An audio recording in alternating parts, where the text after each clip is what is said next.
Today, okay, everybody still awake? Good. So is anybody familiar with BRD or Bread, formerly Bread Wallet? I saw a hand. Okay, good. Anybody own cryptocurrency? Just curious. A couple people. Okay, perfect. As I was talking about, coming to this event today, one of the things that we're going to talk about is blockchain, obviously. We are a company around cryptocurrency, specifically around blockchain. It's been around for a couple of years. So what I'm going to show you today is a little bit about our company. We're going to talk a little bit about blockchain technology, keep it kind of more high level, but just get into, I think, what we've talked about today a little bit is decentralization, and specifically around what that means to finance and being around crypto and all the connections to financial technology around blockchain is what we're going to talk about. I'll tell you some stories a little bit along the way. And I want to leave some time for Q&A as well. So hopefully you guys will ask me some good questions. So the company was founded by some NASA engineers, chip designers, people that created some of the chips that went to the Mars Pathfinder. Our president and co-founder, Aaron Boisine, is heavy in the crypto world, pretty well known, and has worked for some great companies. I come from private equity and venture capital, so I worked at a VC in Silicon Valley.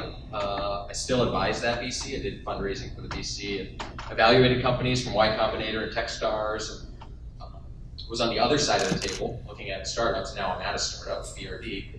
I also have private equity background, working for Vista Equity Partners, who has an office here.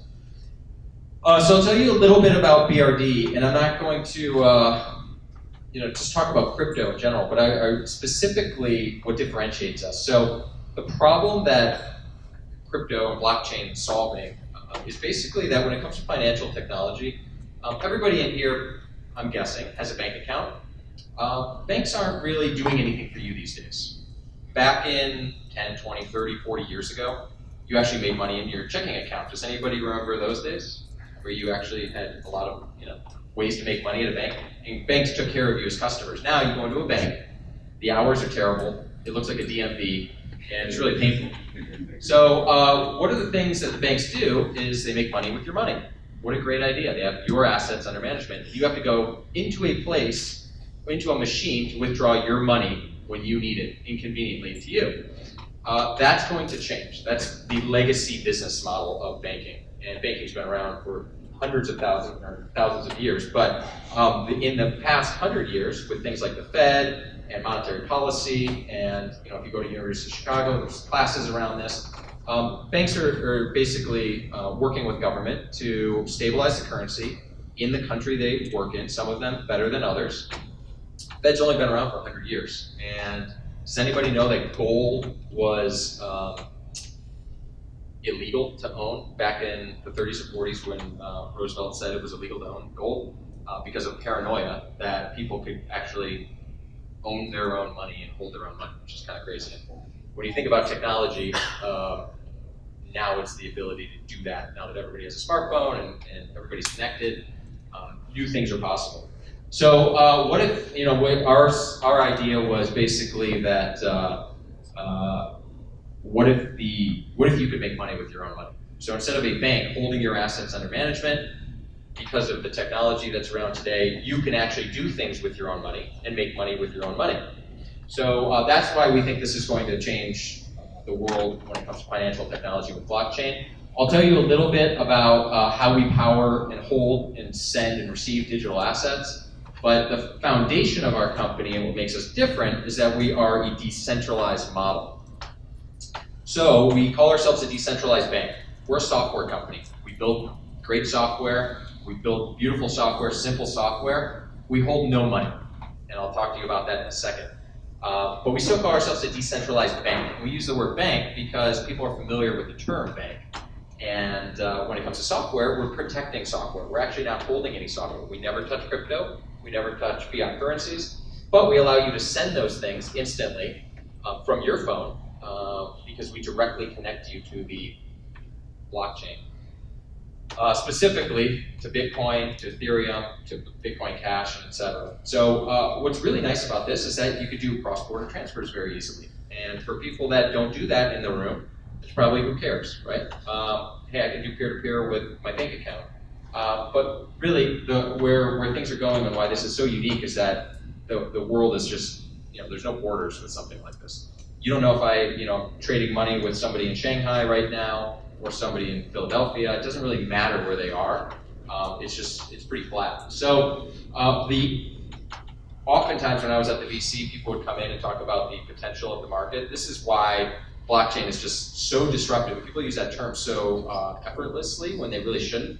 But this is what's a real disruptive technology, and that's blockchain technology. And really, when you look at global banking, it's the highest GDP, it's the highest place in the world for companies to make money. And in the US, the top 6 banks control 50% of our GDP. They control the credit, they control money transactions, they control all of your money, and it's amazing. So if anybody follows the liberals in the Senate and the House and talk about breaking up banks, it's probably because they own 50% of our GDP. It's kind of risky. So basically, one of the things that really sold me when I came to BRD was that the head of the IMF, Lagarde, basically said that she believes cryptocurrency and blockchain will be the forward-looking banking of the future, and that the legacy banking model will be gone. And it's very impactful when somebody like that at that position says those types of things, and very forward-thinking. So why we consider ourselves the future of banking is that we are decentralized. I'll tell you what that means. So anybody remember Equifax? Anybody remember Facebook? Everybody remember anything with a company that holds your data that has lost your data or has been compromised or stolen? Mostly from a phishing attack when somebody sends an email and all the stuff goes out of the company. Those days, we believe, are very limited. And certain companies will have centralized assets. Decentralized puts you in the onus of your materials. So basically, what if you owned your medical records and not a healthcare provider where you had to go ask them to print them off and send them to you or fax them, and it could be hacked or stolen? What if you actually held your credit? What if you hold your identity? And novelly, what if you hold your money? Nobody else holds your money but you. So kind of like the wallet in your pocket or your purse, is that you actually hold your own money is what the future of this is going to. And the blockchain enables that to happen. No third parties needed. If I want to send you money, if I want to loan you money, if I want to do something, and the last speaker talked about smart contracts, talk about that in a second, but that enables things where you don't need an escrow. You don't need certain things that are in the established system because of the technology cutting out the middleman. Our company, we have 1 million plus people right now using this app. We have people in about 170 plus countries using this app. And things you can do, send, receive, you can protect your Bitcoin. It's all decentralized. So what we do is you download the app. It directly connects connects your mobile device directly to the Bitcoin, Ethereum, and Bitcoin Cash blockchain. So what's different is that there's no third party needed. So our company can shut off every light in every computer and every office and actually go out of business, and I can have a different career, and you will still have your Bitcoin directly connected to the blockchain. Now, there's a balance of security and ease of use. It's easier to go onto an exchange like a Coinbase or a Binance, do your transfer, do the KYC, do your picture, do all that stuff. But you can download our app in about 2 minutes, maybe 1 minute, get it on your phone, and I can send you Bitcoin within about 30 seconds. You have no password, you have no login, you have no company to call if you lost your login, because we give you 12 words. Those 12 words you can keep in a safe deposit box, you can just keep on a piece of paper. There's a story of somebody that closed their app, left their phone in one country, goes to another country, buys another phone, puts in the 12-word recovery phrase, and their life savings is back onto a new device. And they just crossed a border from an unsafe place to a safe place. We right now have about $4 or $5 billion of crypto being managed within our app. We actually don't know the total number, and that's the beauty of the technology, is that we actually know nothing about our customers. I don't know if anybody in here has BRD on their phone. I don't know how much money you have on your phone, whether it's $1 or $1 million of crypto, because we do no KYC, no password, no email address, no login, nothing about you, your name. It's what crypto is supposed to be, and that's what we're enabling. So we basically, our software enables you to now have a direct connection to the blockchain, okay, which is one of the only companies that does this.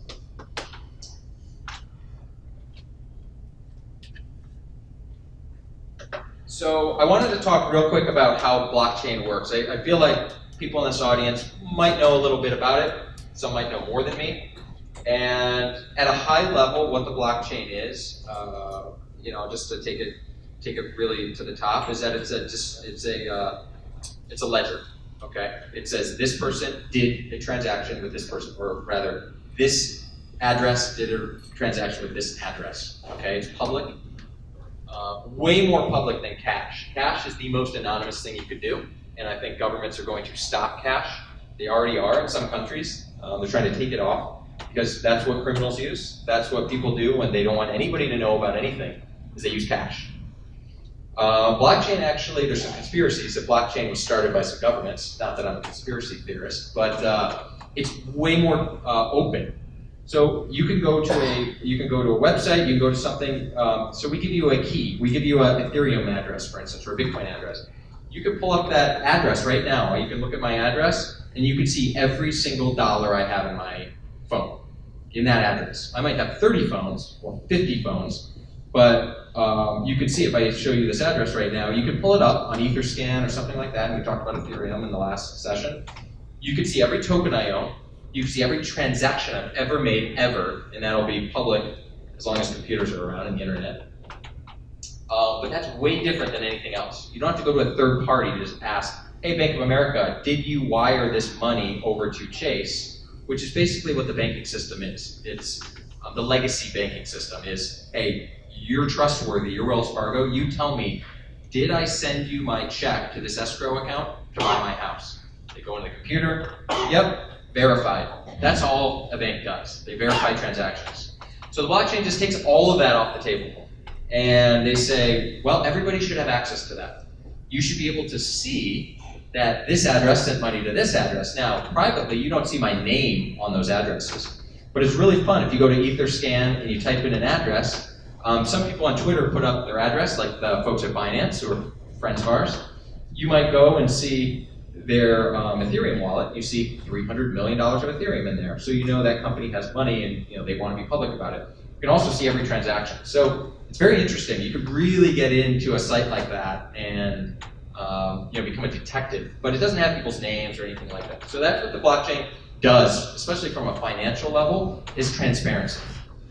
Trust. I think we talked about trust in the last section.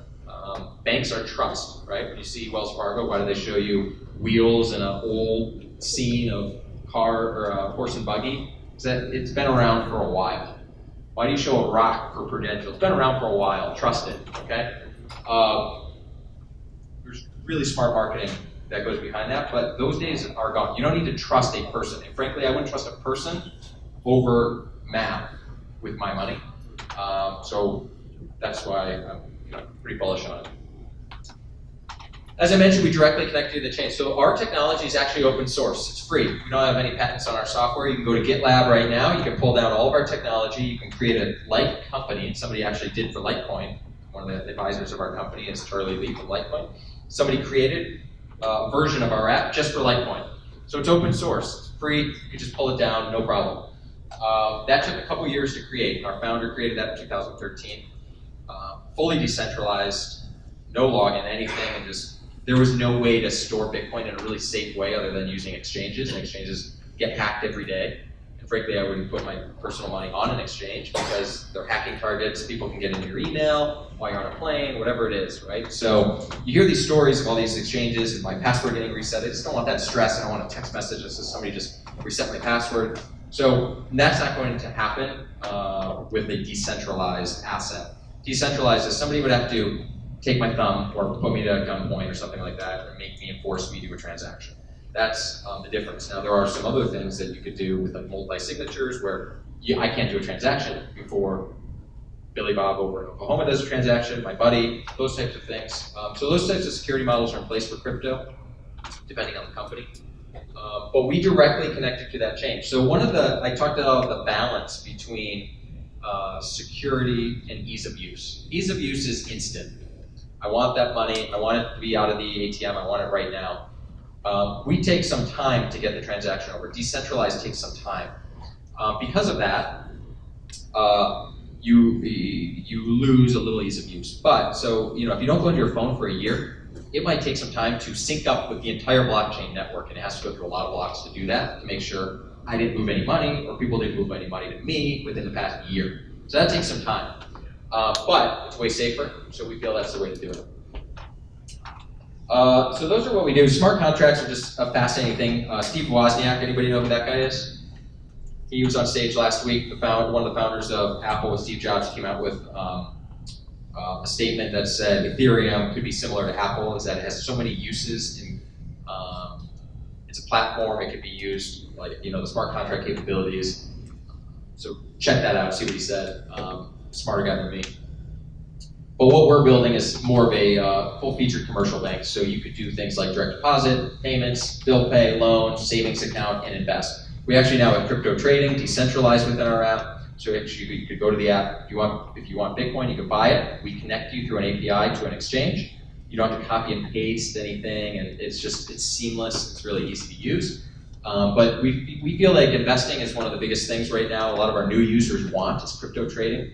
So a lot of people that are choosing to go crypto instead of their 401k or the stock market, and want a global way of investing, especially in countries not like the U.S.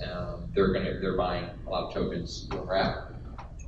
So I want to save some time for Q&A, and there's so much to talk about, but I really would love to hear from the audience. We have a couple minutes left. So if anybody has a question specifically around the company, blockchain, or BRD, or anything, please. Yes? How do you make money? Great question. So we actually, funny enough, we've been around since 2015 as a corporation. We raised money in 2015. We raised some money in Bitcoin in 2015, which was a great decision. We then raised a Series A last year. We did an ICO last year. We had the 30th largest ICO ever in the world in December of 2017, which I ran from here in Chicago. We have an office here. By the way, we're looking for developers and iOS and Android developers and everything. So if anybody's looking for a job, we're hiring here locally. But how we make money is through marketing affiliate agreements. So we hold your crypto, we manage your crypto, we allow you to do it on your own, but we also allow you to buy crypto or trade. You can buy through a bank account. So what we've done is through an integration with Kraken, a company called Glidera, which was bought by Kraken. You can actually go into our app, and if you click buy Bitcoin, it'll take you to a flow, a workflow. It looks like you're in our app, pretty much are, but it's an integration to Kraken, and you set up an account. You do the KYC, you do the passport photo. You buy your Bitcoin. You don't have to copy and paste anything or do anything. You don't have to go to a desktop. You can do it on a bus on the way here, and buy your Bitcoin. It goes directly back to your decentralized in your pocket. So that's how we make money. We actually have an agreement with Kraken, and we have a rev share. So we bring them a customer. We have the eyeballs. We have millions of users. We bring them a user, and we have that in multiple countries. And then we get a piece of that. Kind of like how Expedia makes money with an airline. They get a couple bucks every time you book a flight. So I have two questions. The first one is, you are disrupting a multi-billion-dollar industry. Those guys are not going to be sitting and doing nothing. So what are your strategy to fight against those big sharks? Because you're like a little fish swimming around big sharks. Yeah. And then the second question is, how different are you from Ripple? Okay. Yeah. So the first question is that you're absolutely right. It's one of the things that could cripple blockchain in general. Here's the thing, though. You can't stop the technology once it's built. Okay. So people will do it. Whether a government says it's illegal for a citizen to do it, they'll do it in another country. If they run out of countries, then it's a problem, right? If 171 countries say it's illegal for a citizen to own Bitcoin, then it's a real problem. I'm worried about that because bankers control politicians. And there could be a banker in this room, and they know that they own the politicians. Politicians invest in banks and invest in the stock market and all these things. Stock markets are going crypto. If you saw NASDAQ, NYSE, I know them for a fact, are going and building currency exchanges because they're worried about the legacy model. It's kind of crazy that you have to be an accredited investor, you have to set up an E-Trade account. We have people in Zimbabwe that email us that buy cryptocurrency just because they have a smartphone, but they're never going to be able to buy Apple stock. Okay, so it's really limiting to only like basically rich people or people in great countries that have great banking systems and things like that. So I'm worried about that from a regulation perspective because the bankers control that. I would say it has to have mass adoption for that to work. And it's organic stuff, like I go to meetups, we go to things like that, but it's not going to be just me. It's thousands and tens of thousands and millions of people that have to do it together to change. And they're the ones that are voting for politicians that politicians want. They'll only vote yes on doing crypto if their user base, the people that are going to reelect them, are for it. So as long as we go with the masses, I'm confident it'll win. Over time, it could take 10 years, realistically. Second question, how are we different than Ripple? Ripple is Ripple's totally focused on their coin, and I would say they're more of like a government that creates their own money, that prints their own money, where they could just, it's like an infinite amount. We have a finite number of tokens in the token that we created. Ours is made just for the users within our app. So ours is a utility token within our app. Theirs is, could be, theirs is more of a centralized token. Ours is a decentralized token. Thank you. Yeah. Okay. All right. Well, thank you so much. It's been a pleasure. If anybody has any questions, Thank you so much, Brent. Thank you.